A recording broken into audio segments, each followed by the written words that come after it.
It's, and when the Bruins aren't in the playoffs, which has only been a few times in my lifetime, That's it crazy. it it drains the energy from the region. So it's nice that the Bruins are in it. And I will say this, Hags, we're doing this Saturday morning, and the Bruins just put out their like playoff hype video.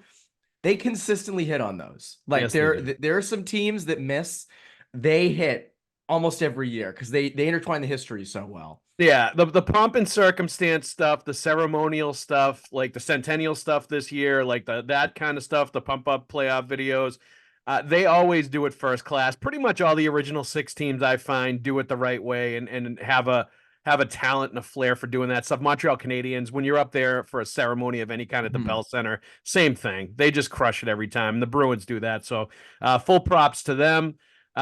This is the 83rd episode of the Pucks with Hags podcast. As I said, I'm your host, Joe Haggerty. You can find my stuff at joehaggerty.substack.com. Sign up for a premium membership to get all my NHL and Bruins writing sent straight directly to your inbox. I also write for the Boston Sports Journal, bostonsportsjournal.com. I have a preview of the series up shortly. Should be up this morning at some point, a tale of the tape. It's kind of what we're going to do with this podcast too, is sort of take a look at the matchup and look at the two sides and give them some categories and who we give the edge to. So it should be fun, Evan. But let's also thank our sponsors real quick. Prize Picks, the largest daily fantasy sports platform in North America, the easiest and most exciting way to play daily fantasy sports. Instead of battling thousands of other players that could be pros or sharks, you simply pick more or less than on 2 to 6 player stat projections and watch the winnings roll right in. I mean, who really wants to play in anything when there's pros and sharks? I'm going to avoid pros and sharks pretty much in any walk of life if I can. So if David Pastrnak, you can pick shots on net. Charlie McAvoy, block shots, more or less. It's fun and pretty simple. You can mix players from different sports. All of that stuff is pretty cool. Download the Prize Picks app today and use the code CLNS for a first deposit match of up to $100. That's download the Prize Picks app today and use the code CLNS for a first deposit match of up to $100 and get going with the Prize Picks for the Stanley Cup playoffs. What better time to log on to Prize Picks to get going with Prize Picks than the start of the Stanley Cup playoffs when it's the wild, wild west in the first round with all these exciting series and games, and you can just jump on with a bunch of players and pick more or less in some of the stat categories. So pick more, pick less. It's that easy. All right, Evan, just right off the top, Maple Leafs, Bruins, your initial thoughts on the matchup between these two and what you thought as soon as you found out was going to be the series in the first round for the Bruins. Well, I was excited, and not so much because the Maple Leafs are a better matchup, but just it's more fun. I mean, Leafs Bruins is a blast, and I like that was my first takeaway. Tampa is great, like Bruins still have to slay the beast with the Lightning. But I think in terms of history, in terms of, two original six franchises, I take the Leafs in the first round. I do the post game shows with Carl Corzini. It's fun when the Leafs fans jump in when the Leafs aren't even in it. So now they'll have a reason to join, which is great. Yep. In terms of the actual matchup, I think there are more areas for the Bruins to exploit with the Leafs than there were with the Lightning. And that was my first big takeaway. You look at the Leafs, and I just think the areas that the Bruins are weak in, I think the Leafs don't really have a counter to that. Like the Bruins 5-on-5 scoring right now is not outstanding. Scoring depth is not their strength. We've said this all year. Defense isn't their strength. Goaltending, certainly not their strength. So like I look at that and I say, there's the area. That's what the Bruins have to exploit. You can also go to penalty kill, power play, things like that. Whereas, the Leafs obviously have some heavy hitters up front. Matthews, Marner. Nylander missed practice on Friday, so we'll Yep. see if he's in the lineup for Game 1. We don't know now. Tavares, Morgan Riley on D, but you're good on D. I mean, not as great as past years. You don't have Bergeron, but you still team defense is a strength. Goaltending is a strength. I imagine we'll get into that. Like that cancels that out. So to me, it's that Bruins offense against Maple Leafs defense that I'm like, that's what the Bruins need to exploit. And I know people are going to say, well, they don't have the offense for it. I think they can in this series. Well, I don't think there's any question about it. No, I think when you look at this series, you just need to look at the Toronto Maple Leafs averaged what was it, 3.2 goals a game they allowed or something like that. It was well above 3 goals a game they were allowing to other teams. They were in the bottom third of the league in defense, goaltending defense, whatever you want to call it, that attributes to the goals against that you're allowing per game. But that is going to allow the Bruins are going to score more because they're playing the Leafs. Like that is just what's going to happen. They are going to have more goals and it's going to be more spread around. And you're probably going to see more players get involved offensively because the Leafs are a poor defensive team. They are among the weak sisters, the bottom third of the league when it comes to both defense and goaltending. The personnel, when you look at them, they're not impressive. Their goaltenders are not impressive and haven't been impressive all year. Although I guess Samsonov is playing a little bit better right now. But still, that's marginally better. I think that's an area where I think the Bruins are going to be able to do some damage. Like the Toronto penalty kill is terrible too. And we've seen the Bruins power play really struggle as well down the stretch. Now they have Kevin Shattenkirk manning the point, which I've been a big fan of and a proponent of, is putting Shattenkirk or somebody that's a little more offensively viable at the point on that top power play unit and putting McAvoy maybe on the second unit because of his reticence to shoot. You need somebody that can shoot for rebounds, shoot wide, intentionally wide off the end boards, like all that stuff to create action around the net and in front of the net. And I think Shattenkirk does that really well. So we'll see if that adjustment helps them. And part of the reason they did that, part of it I'm sure was because the Bruins power play was struggling, but I think part of it was too, they look at the penalty kill on the Maple Leafs as somewhere where they can do some damage. They can exploit, they can take advantage of it when they get on the power play. That's an area where they can really go at them and make some hay. So maybe that's part of the reason why they did what they did, is they say, hey, we really need to make sure our power play is on point and the best it can possibly be against this team in this particular matchup. But I think in general, the Bruins offense is going to be able to do what they want against Toronto. And especially a guy like David Pastrnak, who has torched the Leafs when he's played them in the playoffs, has torched the Leafs when he's played them pretty much all the time. So he's a guy that has had a field day with them. I'm sure his eyes lit up when he saw this matchup. So like, I don't worry so much about their offense. I think their offense is going to get well against Toronto. I think it comes down to making sure the Leafs stars don't go off and don't all of a sudden gain some confidence or all of a sudden think they've figured out the playoffs and, let them sort of get some momentum going. I think you want to keep them hopeless, keep them struggling, make it really hard for them to not let any of them start to get even a shred of confidence in the postseason. Because right now, Toronto is feeling all of the pressure. Right, they have everything on their shoulders. Like there is a lot riding on this playoff series and them winning and starting to prove that they're not losers in the postseason and starting to like show that they have potential and starting to answer all those questions that have been going around for a long time now with that team and that group and how they're made up. The core four, as they like to call it in Toronto. So I think that is like a really interesting backdrop to this whole series. Is the Bruins aren't playing with a lot of pressure. There are zero expectations on that team. Like obviously maybe a little bit raised as tiny expectations now because they had a good regular season, but nobody's expecting them to go out and win the cup.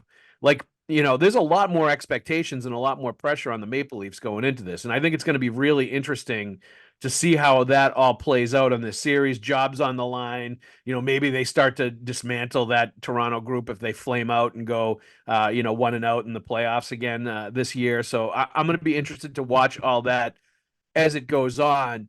But it's not always you see teams in playoff matchups where the stark differences are so black and white, so clear, in the areas that you can attack on both teams are so obvious, but I think it's pretty clear in this matchup. So it's going to be really interesting to watch. And as Brad Marchand said the other day, the Maple Leafs are basically the Bruins' rivals now. It's not the Montreal Canadiens anymore because they've been irrelevant. We talked about this. The Canadiens-Bruins rivalry is dead at the moment. Yeah. You don't think it's the Maple Leafs Bruins? That is the matchup now based on them meeting in the playoffs a bunch, although it's not a true rivalry until both sides win. So like it's been more like big brother curb stomping little brother every time they play each other, right? I agree the Leafs have more pressure, but you don't think to me, I expect the Bruins to win a round, and I would be. Oh yeah, I would. yes, I it think would there's be a pressure on them nice in that. progression for this team to win around, no doubt. You ready to get in on all the playoff action that's coming up? Basketball playoffs a few weeks away, hockey playoffs, Stanley Cup playoffs, the best time of year, a few weeks away. Well, why don't you go and get the Prize Picks app? Prize Picks is the largest daily fantasy sports platform in North America and the easiest and most exciting way to play daily fantasy sports. Instead of battling thousands of other players that could be pros or sharks, you simply pick more or less than on 2 to 6 player stat projections and watch the winnings roll right in. You can get in on the playoff action and win up to 100 times your money on Prize Picks as you and the world's best players take the game to a new level during basketball's upcoming playoffs, during the Stanley Cup playoffs, as well. As I mentioned, you can win up to 100 times your money on Prize Picks with as little as 4 correct picks. You can turn $10 into $1,000 with basketball, hockey, and anything else today on Prize Picks, America's #1 fantasy sports app. It has something for every sports fan, from basketball to hockey to League of Legends and everything in between. You can pick LeBron, Connor McDavid, and Jude Bellingham all in the same entry. How cool is that? You're going to want to get involved right now. David Pastrnak, you can do goals, you can do shots, maybe you can do turnovers because sometimes he has a lot of those in the game as well. You just pick more or less than. It's fun and pretty simple. Download the Prize Picks app today and use the code CLNS for a first deposit match of up to $100. That's download the Prize Picks app today and use the code CLNS for a first deposit match of up to $100. Pick more, pick less. It's that easy. Yeah, and I think to me, I talked about this with Connor like last week or maybe the week before. The pressure's on Montgomery. Like, there's a guy who has had some great regular season. Yes. Yeah, great regular season success. Not a lot of playoff success. Yep. It's been well documented. Obviously, last year got outcoached by Paul Maurice and the Panthers in those last 4 games. But to me, like I said this to you all year. Like, I don't expect them to win the cup. I'm with you. I don't have them. I have to figure out my cup matchup. I don't have. If the Bruins aren't in it, I don't really like. It's like, well, who needs my cup matchup? Hurricanes, Stars. I mean, come on. But I still like the regular. I agree with you. It was a kind of a transition year. They overperformed, but they still perform well. Like, I still think you have to win a round in their position. So I think there is some pressure on them, but I agree. It's more on the Leafs, just given their history and given their past. Yeah. I mean, clearly, I think you want Jim Montgomery to perform better as the head coach of the Boston Bruins in the playoffs, coming off last year where I think they made some poor choices. They made some choices that negatively impacted the series.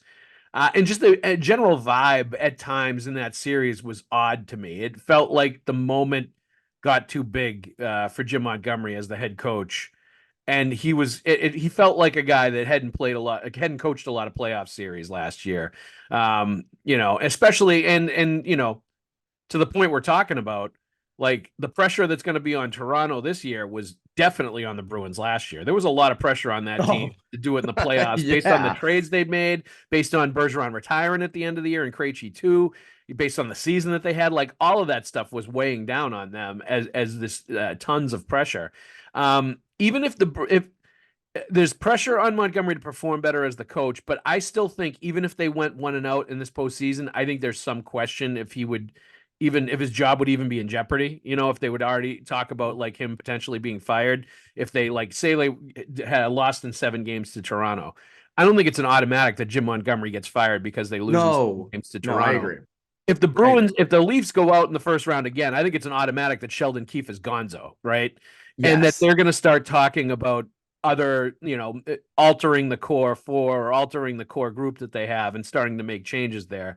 I think those questions are coming for Toronto. So inherent in those being reliant or dependent on the outcome of the series, there's going to be more pressure on the Leafs because there's jobs on the line. The coach is definitely on the hot seat there if they disappoint again. Like, there's a lot going on with that team that I think is at a higher level than the Bruins right now. I think that team has made the playoffs every year since 2017, right? When they Yep. lost to the Caps, and everyone was like, "Oh, they put up a fight against the Caps. They're Yeah. ready to make a run." And they've made it out of the first round once in Once. those last Yep. 2017 is now. I graduated high school in 2017, so that's now, is that 8 years?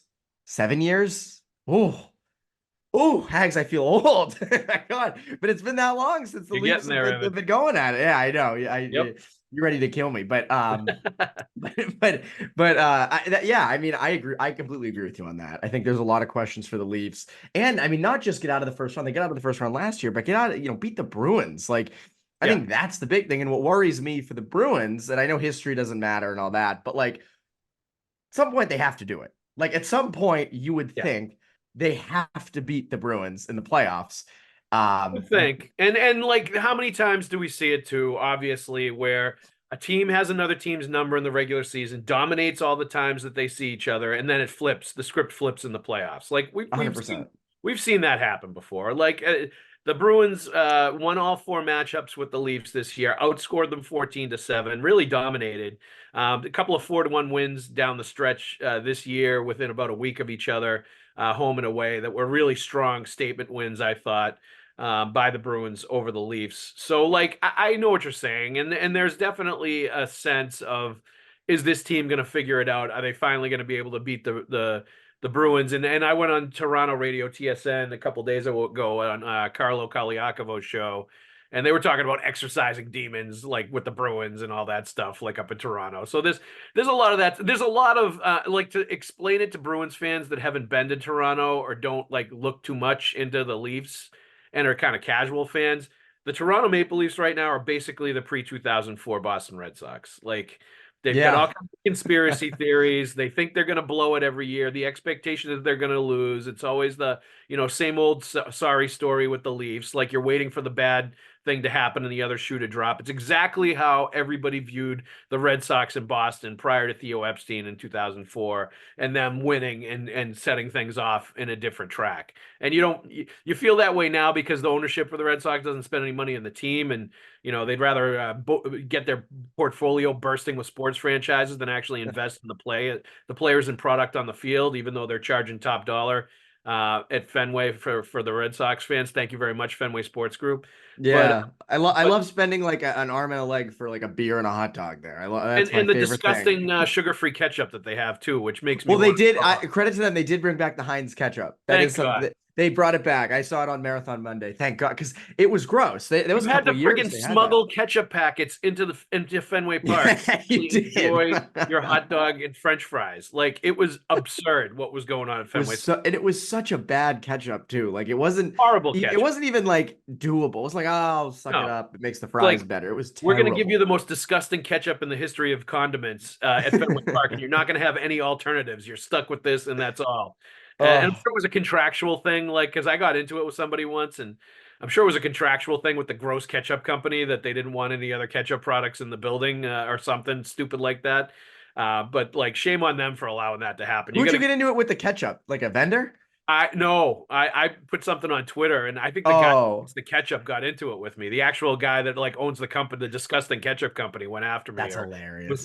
was saying, if I gave you a blind, this is what he did. He was like, if I give you a blind taste test, you wouldn't know our ketchup. You wouldn't know the difference between our ketchup and like Heinz. I was like, bull crap, No dude. chance. I would know your disgusting ketchup anywhere with no sugar in it. It tastes so gross. And Like, you've been eating Heinz ketchup your whole life. We exactly. all know exactly what it tastes like compared to Yes. that garbage. So Yeah, yeah, I the agree. bottom point I made to the guy was, buddy, if I'm going to the ballpark, I don't need the healthy options for the No, I don't. I'm not the going there hot to be dog and the healthy. French fries. If I'm going to the ballpark and having a hot dog and fries, I don't need it to be healthy. I want it to be like, No. you know, Yeah, it's a cheat I'm day. not looking to get my Cheap. health kick at the ballpark. Thanks, pal. I'm not either. I'm not either. I agree. I completely agree with you. I All thought right. you were saying you got into it with like the like the people like vending the No, hot dogs. no, Like what is this? I would never go after the common guy. I would just put it on Twitter and say this ketchup sucks, and then have the owner of the company find me and track me down and start like challenging me to taste tests. And I was like, buddy, Shooting the sugar-free ketchup at your yeah, house, like you can set up whatever taste test you want. I'm going to point your gross ketchup 10 out of 10 times. All right. So let's get into the matchup for this team. First, your thoughts on the forwards and who has the edge there. And I think Obviously, Evan, this would seem like a layup. You would say Toronto, because of the dazzling talent that they have with Mitch Marner and William Nylander and Austin Matthews. The 69, the Rob Gronkowski amount of goals that he scored this year. And you can still get Tavares, and they added some good pieces to the team this year. Some gritty pieces at the trade deadline. They have Ryan Reeves. Calle Yarncroc, I think, is an underrated player. I can't remember who it was, but oh no, Bertuzzi they have, who is also nice. And there was one other guy they added at the trade deadline that I thought was Was like it Domi? yeah, Max Domi. Added grit and toughness and plays a hard-nosed game there. So they have some guys that are going to play playoff style hockey. And I like their forward group, but I also don't want to sell the Bruins short. And I don't think this is as one-sided as people might make it, just based on the huge numbers that the Toronto players put up in the run and gun system they run during the regular season. David Pastrnak owns the Leafs whenever he plays them and puts up huge numbers. Brad Marchand had a good season.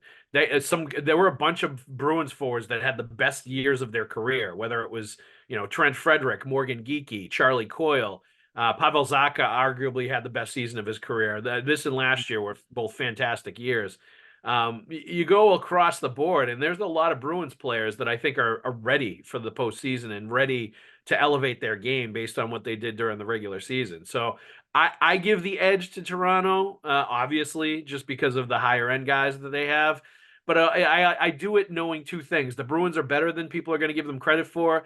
And just because those Maple Leafs forwards have put up huge numbers during the regular season, most of them do jack squat in the playoffs and have done that consistently over the years. So I'm not going to give them credit for things they're not doing in the playoffs.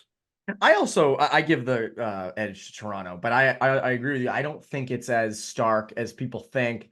I think the Leafs have been spreading their talent out through those top three lines, but I also look at you think about that third line, the Pontus Holmberg line. That's been an area that other teams have exploited. Yep. In Boston, I know this is obvious, but when that line goes on the ice, you throw Zacha's line on the ice, and you can kind of do some damage with it. And Yarncroc, I think right now, I don't think Yarncroc practiced yesterday, so I don't know if I don't think he's gonna be good to go for the third line, unless he is. I don't know the official And that's a status on loss him. if he isn't able to go.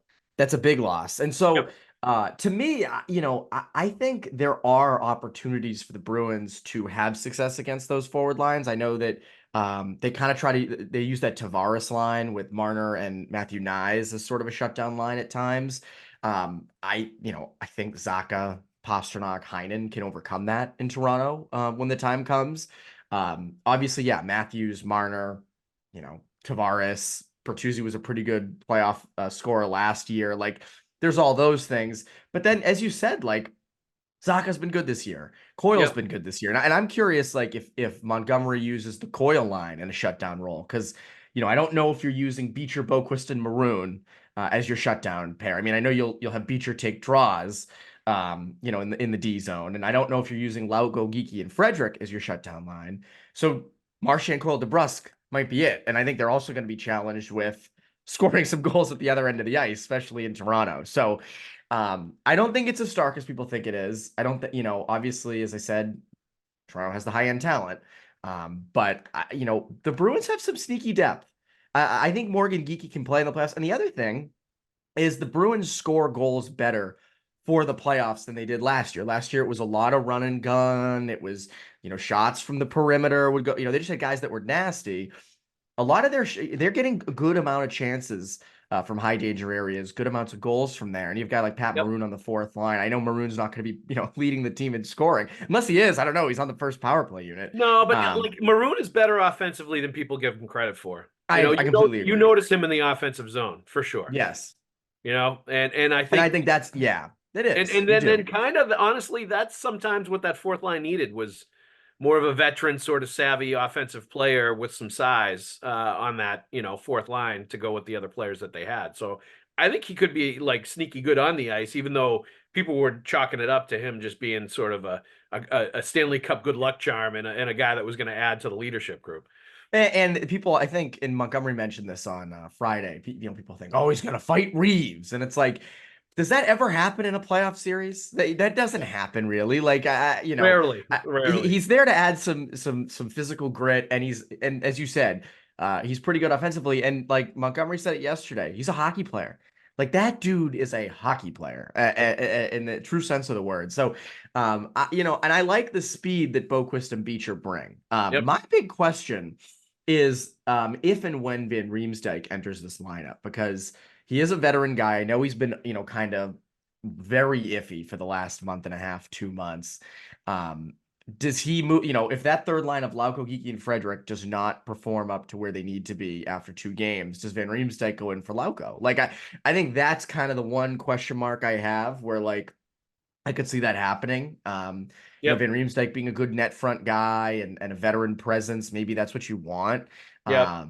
So I think that's another option as well up Yeah, front. yeah. I mean, we'll see how that. I mean, and I'm sure it's going to change from game to game, or that that it will depend on how the series develops, and who's playing well, who's not, and where they need help. But I what I saw out of Van Riemsdyk down the stretch was a guy that like wasn't able to keep pace with what was going on around him. I It was know. he I was having know. a hard time sort of keeping up.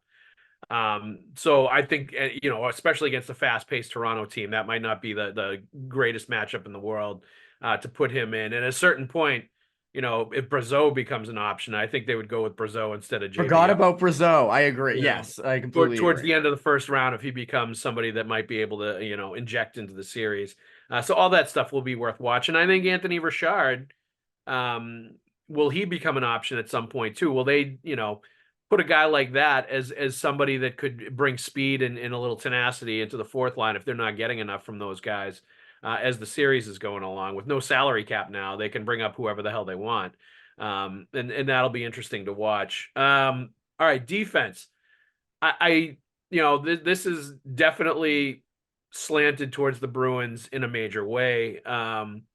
Charlie McAvoy and Hampus Lindholm, even though Hampus Lindholm is a bit of a question mark in the playoffs, given how he's performed the last 2 years with the Bruins since coming here, 0 points, and I think it's like 11 games.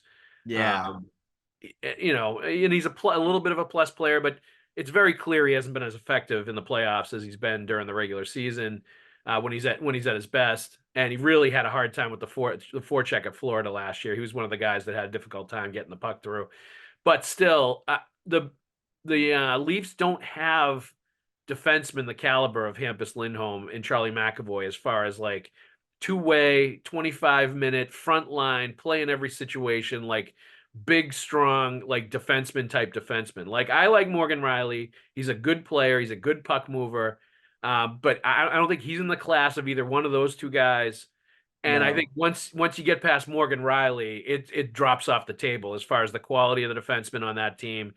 Joel Edmondson was a good pickup and a guy they needed to get at the trade deadline. Mark Giordano is 40 years old. Who knows how much he's going to play in this series? I like Jake McCabe. He's kind of rugged. He will definitely play with a little hard-nosed edge to him.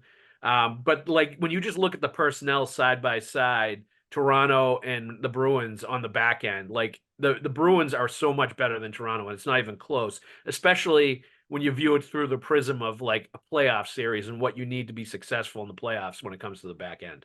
100%. I think to echo that, like I think what it's going to be for the Bruins is, can you shut down Matthews, and then can you also shut down separately, Marner or Yep. Nylander if he gets if he ends up playing in the series, like, And, and and you that have might the and whole. that may be why they split up McAvoy and Lindholm rather than you putting them as like a monster top pairing. If you like those guys are on separate lines for sure. That's the one thing, and Lindholm and McAvoy, I've liked. The Yep. underlying numbers are good. Like your favorite advanced stats are great. The Corsi Yeah. four, they're good. They are, Oh, and they they're passed the eye test too. they They're do. excellent together. There's no question. They're It's a Zdeno Chara Dennis Seidenberg esque pairing from yes. 2011. Minus the 6'9" defenseman. But Yeah. yes, I agree. Um, and I think that's going to be an area where I wouldn't be shocked if they go back to Lindholm, Carlo, Grizzly McAvoy, just because Toronto has their talent spread out. So again, I mean, Carlo was very successful against Matthews in the regular season. Maybe you go for that matchup, Yep. which then maybe frees up, it would free up McAvoy and a Grizzly to be a little bit more offensive and, a little bit more run and gun, like they've been successful with in the past couple years. And I also look at like, Shattenkirk and Peak. I think Peak has, we've seen glimpses of it in his small time with the Bruins of being a guy who can shut down other teams' players. Doesn't mean he's going to, face Matthews, but, if he's tasked against Nylander, he can handle it. Like, or he should be able to handle it.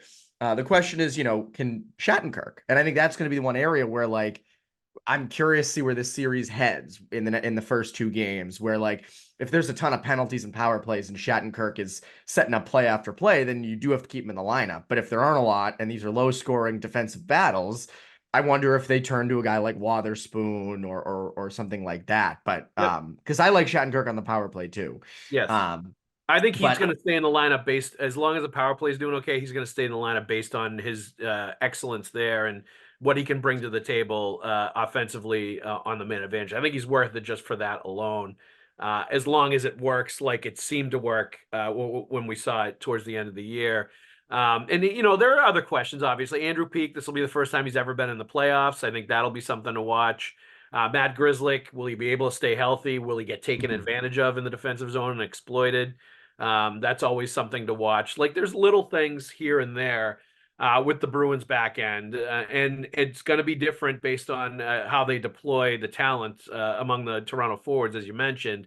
But I think when you just stack the two of them side by side, it's not even close. This is one of the big advantages that the Bruins are going to have over the Toronto Maple Leafs in this series is just a much better defenseman core, much more experienced, much more, I think, able to sort of handle the moment.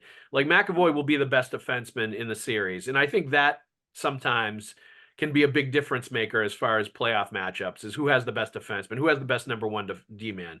Like that's a big advantage for you if you have that. That's a big ace in the hole. Another lopsided category, frankly, goaltending. yeah, But obviously on paper the Bruins are better. Their goaltenders are better. Samsonov struggled this year. Had to get sent down to the minors. Like came along and played a little better towards the end. Joseph Wall is like had a good start, but I think he had an ankle sprain at some point during the year and had struggled since then. When you look at the save percentages between the two and the four times they played, Toronto's like 891 save percentage and the Bruins were like 945 or 949. Like it was pretty stark. And Jeremy Swayman started 3 of those 4 games and was lights out, like 1.20 goals against, 951 save percentage. And that's, partially why I would start Swayman in game 1 is how well he's played against the Leafs. He was an all-star this year. You've started Allmark the last couple of years to start the series. I think a lot of the signs point towards Swayman being the game 1 starter. We'll see if they do that or not. Obviously, Allmark played well down the stretch. But the big thing for me here, and this is similar to the Toronto forwards, I give the big edge to the Bruins goaltenders here, but it's based on them performing in the postseason like they have done in the regular season, which they have not done at any point in their time with the Boston Bruins. So there is definitely, of the players that have pressure on their shoulders on the Bruins, nobody has more pressure on their shoulders than Linus Ullmark and Jeremy Swayman to live up to what they did during the regular season and play that way in the playoffs. And that's going to be something really interesting to watch play out in this playoff series. That and I think that's another reason why Montgomery and his coaching staff have so much pressure is how do you handle the goal? Like I know we've talked about this. Oh, the whole league's going to be season. watching how they handle this. Like how do you do this? Because I think it's I don't want to say it's boom or bust, but you have one end of it where like it works so well. It's like teams are now like, oh my God, they nailed it. We need to get 2 really good goalies, which again is easier said than done. Or you have the other side of it where it's like, man, these guys for 3 straight years could not figure this out in the playoffs. And I said this on Bruins Beat the other day, and I was like, are we overthinking this in the sense of they've done the rotation all year, every other game, it's worked. Why not just roll with it? And I agree with you. It's not what teams do in the playoffs. I get it. And it makes no sense. And I agree. If Linus Ullmark or Jeremy Swayman gets a shutout in game 1, I agree. You're not, you're not going to go away from them if they play well in game 1. You're just not going to do it. Like this is true to do that. This is true, but it's what they've done all year. And last year that's what they did all year, and then they just strayed away from it. And I wonder, obviously I think last year is bolted in their heads with that kind of thing. And I wonder if they're just like, we're gonna roll every other game and we're gonna go down with the ship. And I would be okay with them doing that. I would, because it's what's worked. They didn't do it last year. I've said it to you since October. I want to see the goalie tandem. And again, the goalie, it's still a goalie tandem. If Swayman plays game one, great. Game two, he's okay. They go to Olmark in game three. Yeah. It's still the goalie tandem. But I don't think I would be complaining if they went every other game, unless, of course, Linus Olmark gets a 35 save shutout in game one. Swayman comes in and is awful in game two. Olmark is great in game three. Swayman is terrible in game four. Like, then it's a problem. That's okay. That was dumb. But I don't know. I'm interested to see what happens. Yeah, I am too. And you're right. The whole league is going to be watching. Will this become a new in vogue thing? Like, there's an old saying in hockey: if you have two number one goalies, it means you really don't have a number one goalie. You don't have an actual number one goalie if you're trying to sell that you have two of them. So, like, all of that stuff is going to be interesting. I would go, you play the goalie until he loses. So you play That's your fair. number one guy, and you might give him a run of a few games until he loses, and then you put the other guy in. And as long as you don't, and the good news would be if the one goalie doesn't get it in, it's because you swept the series, and that's a good problem to deal with if that guy's getting rusty now because you were so good in the first round that you just rolled over a team and there wasn't an opportunity to get that other goalie in. So I think that's a fair way to do it. We'll see how they handle it.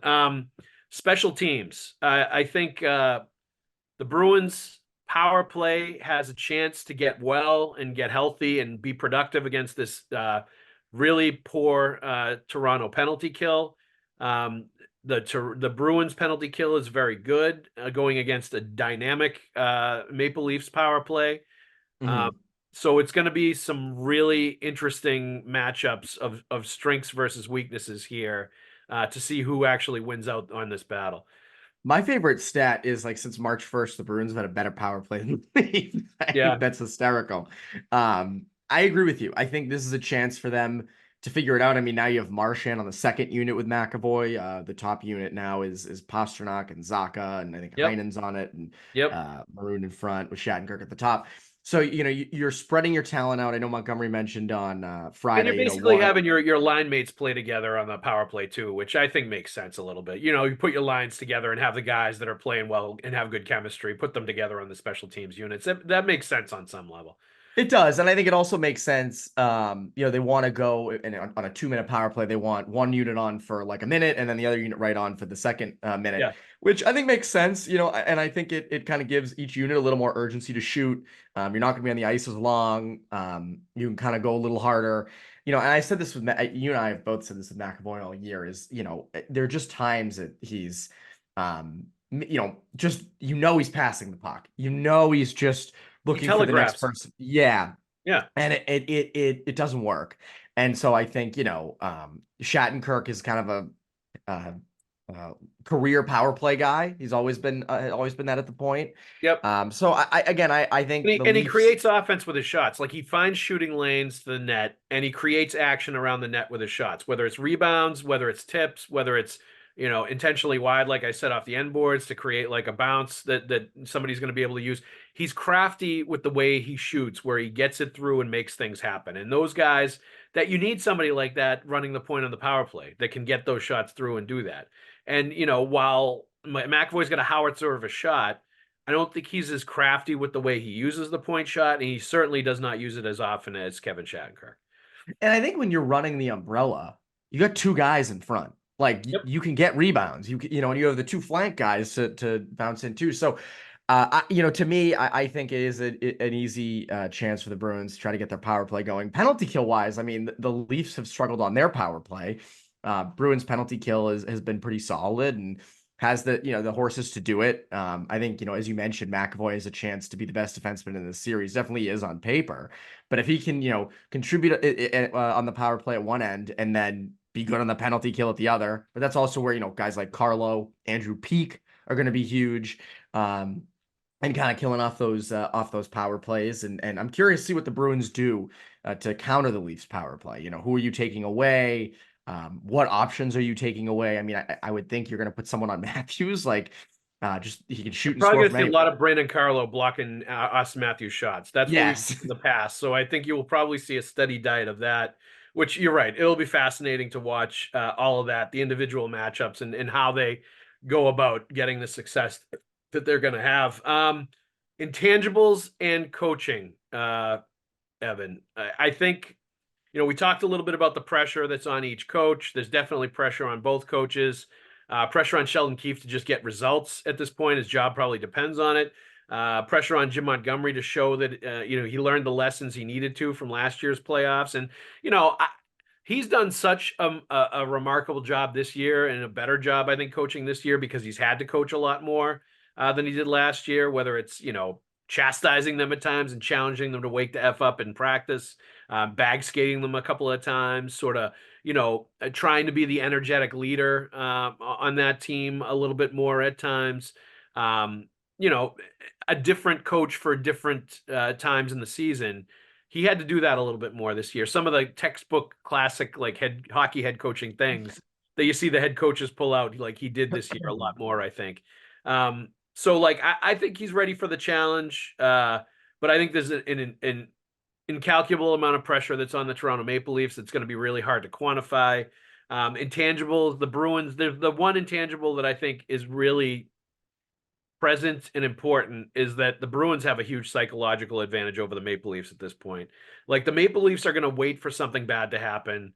The Maple Leafs are going to expect something bad to happen. They're going to expect the series to not go their way. They're expecting, they're just in that mindset playing this team now because it's happened to them before. It's human nature that that's going to happen when you go up against a team that's had your number. But we'll see how that plays out and how that manifests during the series. I also like the intangible of Pat Maroon being in the Bruins room. I think they needed a voice like that. They needed a big brother player like that on the roster that's going to give some guys a little more courage in the postseason and what they're doing on the ice. And I think that will be a big factor as well, just him being there. So I give the edge. I gave the edge special teams wise to the Leafs, and I give the intangibles coaching to the Bruins. I would say the biggest, I don't know if it's an intangible, but I always, in sports, you see when a team has an embarrassing end to a season the year before, the year after, they typically find a way. I mean, again, I know I'm crossing sports here, but like Purdue basketball, was out in the lost to a 16 seed last year, goes all the way to the championship this year. The Lightning in 2019 and then 2020. To me, the Bruins fit that mold of, they were the best team in NHL history in the regular season. Lost, got upset in the first round by the second wild card team. And to me, I think that is a big factor. The fact that the Bruins have that motivation of, we have to prove it. This is not Patrice Bergeron's Bruins anymore. We're coming off one of the most embarrassing losses in the franchise's history, to a franchise that had a lot of embarrassing losses. And to me, that's the biggest advantage the Bruins hold, is what happened last year. It's not so much what happened, the Bruins beating the Leafs every year they play them, which is great. I mean, Montgomery mentioned on Friday they haven't even really talked about it. Whether or not that's true, we don't know. But I would assume that would come up in a meeting at some point. Well, I was gonna say, just don't Evan, don't ask Linus Ullmark or Brad Marchand what they learned from last year, or what if that's in their mind going into this year, because they'll be like, absolutely not. I don't think about the past last year. We're this is a new year, different players, different team, different series. They're very adamant in that, and maybe they discussed that, and that was going to be their stance when they were asked questions about this. But most of the guys that you ask will be adamant about saying that they're not thinking about last year at all, and the series against the Panthers is not like a flicker in their eye. And maybe that'll change if they end up playing Florida in the second round, if they advance past Toronto. I could see that being a little more natural to think about that, but they try to poo-poo that whenever you ask them about it, or whenever they get questions like that thrown their way. Linus Ullmark will just be like, I'm excited. Playoffs is the best time of year. I just can't wait to go. I'm happy about it. I can't wait. That's what we play for all year. That's kind of been their stance. So it'll be interesting to see how that plays out. And I like that you mentioned that as an intangible, because it's true. It can be the best motivator, some negative experience or some negative outcome that happened that you're trying to bounce back from. I mean, we all remember the Bruins won the Cup based partially on them getting, dropping 4 straight games and blowing a 3-0 series lead to the Philadelphia Flyers the season before in a playoff series. So that can be a huge motivator. And for some of those players, I'm sure that was as painful a loss last year, losing with that team, with Patrice Bergeron retiring, all the factors that were at play. That was a painful postseason loss last year, no question about it. So I'm sure there's some of that in the psychologically with that team. So who do you give the edge to as far as intangibles and coaching go, Evan? I'll give it to the Bruins. I think what I just mentioned is the biggest. To me, that's the primary thing. What happened to the Bruins last year? You can say the Leafs have lost in the first round every year except for last year. It doesn't even come close to me. And again, maybe it's because we're Bruins people, but what happened last year? The missed opportunity, not even going near the Stanley Cup. Yep. To me, I think that's the biggest thing. I think as I said, teams typically find a way to bounce back. Does that mean they're going to win the cup? No, but it means at least they're going to go on some kind of a run, whether that's to the second round, conference final, or you get to the cup. But I've said it 1,000 times. I don't think it's going to happen, but they're at least going to get passed around. So are we going to do predictions? Yes, I was going to say, what's your prediction, Evan? I got Bruins in 6. I know everyone's got 7. I know every series has gone 7. We're coming off BCBU not happening in the national championship, which I was adamant. I was like, there's no way the universe is going to let us have it. There's no way the universe is going to let us have 7 games of Bruins Leafs. But I also think not just the universe, but I think the matchups. To me, I just think there are too many little areas for the Bruins to exploit. I don't believe in Samsonov. I got 6 games. Evan, they were supremely confident they could beat the Leafs to the point where they absolutely sleptwalked through 5 of the last 6 periods of hockey they played this year. I think in part to orchestrate that matchup happening if it could. They made it look good with the 23 shots on net in the third period of that last game. Before David Pastrnak, for some unknown reason, just threw a puck in the middle of the ice with the goalie pulled, right. and basically ended the game. So, I saw plenty of evidence that they were not fully invested in winning those last 2 games because I think they wanted to play Toronto if it was a possibility, and that meant more to them than winning the division because I think they feel that strongly that they can beat Toronto and that they have the advantage in a lot of categories and that that's the team that you want to face in the playoffs. So, for all those reasons and more. I am also going Bruins in 6 because everybody's doing Bruins in 7. And we got to be contrarians here, Evan. It's the gods, I think, are not going to give us another game 7 Leafs Bruins. They're going to allow this one to end early in 6. Just like the hockey gods were not going to give Cutter Gauthier a national title after he said the other team's going to be crying at the end of the game hours before. That was great. Dude, what is wrong with that guy? Seriously, there is something wrong with him. Like saying something like that, what he did with the Flyers, there's some definite warning signs with that player. I don't know if his makeup is the greatest in the world. It's going to be interesting to see what he's like as a pro, but that's another story for another day. Evan, thank you very much for joining us for this Leafs Bruins playoff preview. Let's also thank Prize Picks, the largest daily fantasy sports platform in North America, and the easiest and most exciting way to play daily fantasy sports. You can now win up to 100 times your money on Prize Picks with as little as 4 correct picks. You can turn $10 into $1,000 with basketball, hockey, baseball, the Stanley Cup playoffs now. Entries today on Prize Picks, America's #1 fantasy sports app. Prize Picks has something for every sports fan, from basketball to hockey to League of Legends, which I don't even know what the hell that is, but have at it, League of Legends, and everything in between. You can pick LeBron, Connor McDavid, Jude Bellingham, all in the same entry. So all you got to do, it's fun and simple. Download the Prize Picks app today and use the code CLNS for a first deposit match of up to $100. That's download the Prize Picks app today and use the code CLNS for a first deposit match of up to $100. Pick more, pick less. It's that easy. Thank you very much for joining us, Evan. Of course, Haggs. Let the playoffs begin. Let the playoffs begin. Thank you very much, everybody, for listening. We'll see you at the rink.